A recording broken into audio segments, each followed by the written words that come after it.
emphasis asserts the way in which technology is employed to secure the boundaries of the spaces that define and contain the institutional structures of the state and its normative values. Simon himself talks about this emphasis, asserting that surveillance is everywhere, which is broadly true.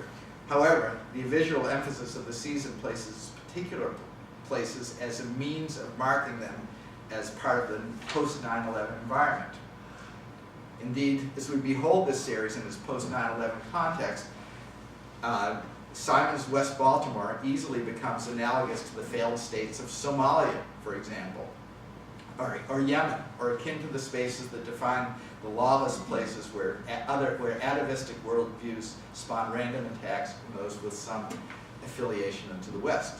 So Officer Carver's words become an ironic commentary.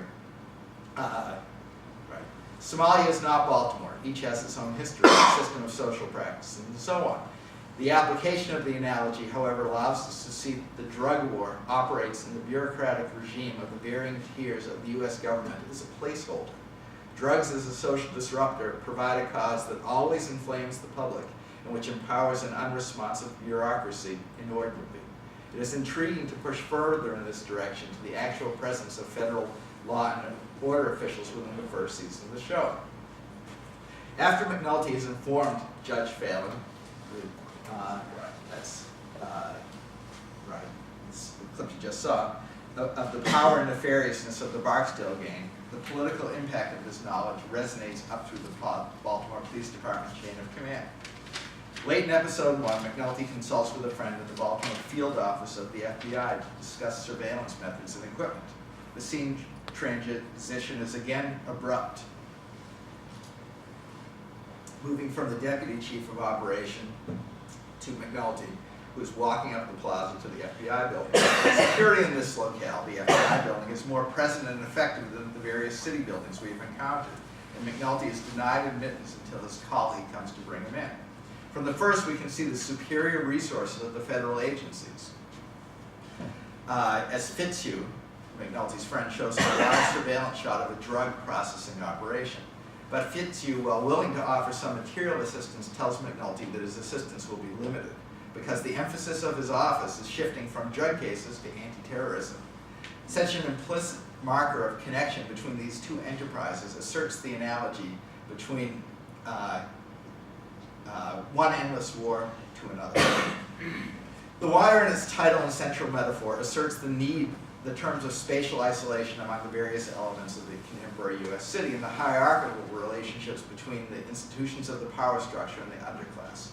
It is not as though the Barksdale survey the police. Rather, the drug-dealing organization reacts to the surveillance set up. The low-rise projects, the physical focus of the surveillance, are typically filmed as a self-contained space, but one that is contiguous only to other ghetto spaces. The dealers sit on an orange couch that sits in the middle of a courtyard, allowing the drug dealers a full perspective of their environs. The camera accentuates both their centrality and the way in which the courtyard stands for the relative insularity of ghetto life, if not of the projects. Yet, unlike in most locations of Baltimore we see in the seasons, you can get from the projects to someplace else. The principals of the drug trade stroll in and out of the courtyard, leaving for food and other errands. Such forays are some of the few in the season that allow for the regular activities of urban life to take place on foot. In one instance, we even see D'Angelo taking a bus, who's the lead drug dealer in low rises, taking a bus to work. So the projects occur as part of a network of urban spaces defined by and frequented by the underclass and is the population center of that region, as well as the drug supermarket.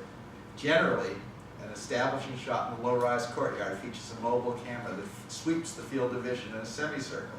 It is revealing that the exception to this visual style occurs when CEO of Stringer Bell comes to talk to D'Angelo after Omar has robbed his stash.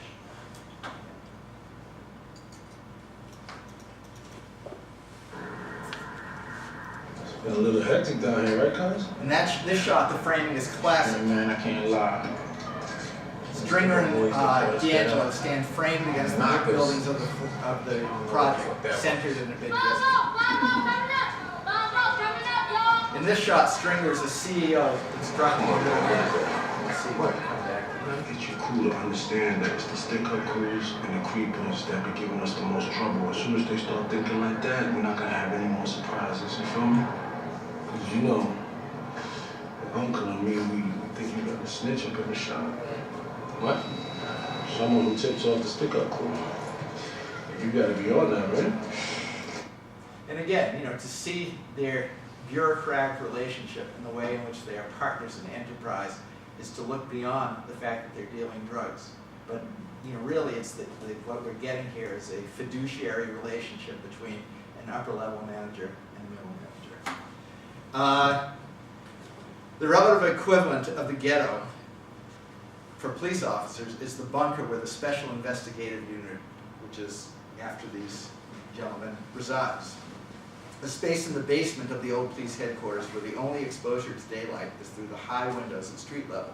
Those in the office can just about make out a pair of shoes walking above them on the sidewalk. There is little in the way of natural light, but the major distinction between this enclave and that of the projects is the investigative unit's access to means of technological intrusion. Through electronics, spatial distinctions can be breached, and an alien culture can be investigated. Through their electronic pages, the Barksdale gang is reconstituted geometrically, as we see the chart on the bulletin board in the unit's office. It is telling that no form of face-to-face coercion is effective, right? Attempts to survey and infiltrate the gang come to naught. Again, defining the way in which the distinct areas of urban life are really breached by one group attempting to intrude on another. In one of the few scenes where we do see the borders of ghetto life transcended is in this very telling scene when D'Angelo and his girlfriend go to a downtown restaurant.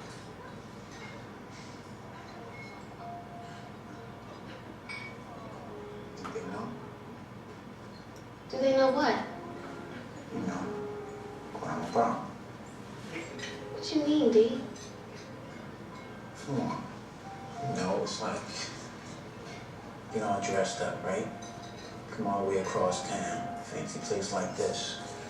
After we finish, we're gonna go down to the harbor, walk around a little bit, you know, acting like we belong down here, you know what I'm saying? So? Your money good, right? D, we only black people in here? It ain't about that. It ain't what I'm talking about. It's about where we, you know. I'm just saying, you know, I feel like some shit just stay with you. You know what I'm saying? Like, how did you try? You still can't go nowhere, you know what I'm saying? Can I interest you in dessert? Yes, thank you. Can I have some chocolate cake? I'll bring your card.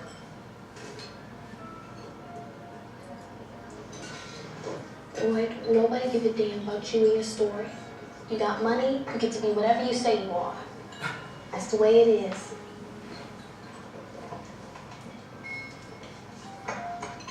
Oh, sir, I'm sorry. These are the samples. Yeah, I can see that scene. We also get our sense of D'Angelo's discomfort is palpable and accentuated by his physical posture and frequent and skewed angles of the shots. We also get frequent pans around the room showing us well-dressed middle-class people, both black and white, who are smiling and moving about with ease.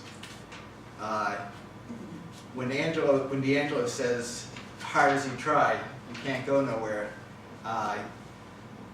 in ways what he's doing is articulating one of the key motivations of the season, that try as you may, you cannot transcend the geography of your social circumstances. As opposed to D'Angelo's posture in this case, to see him in his orange couch in the middle of the courtyard in the low-rise projects is to see a man in command. So these are very kind of dramatic juxtapositional distinctions between D'Angelo out among people of more middle-class orientations, and to see him in command as he is as a drug dealer.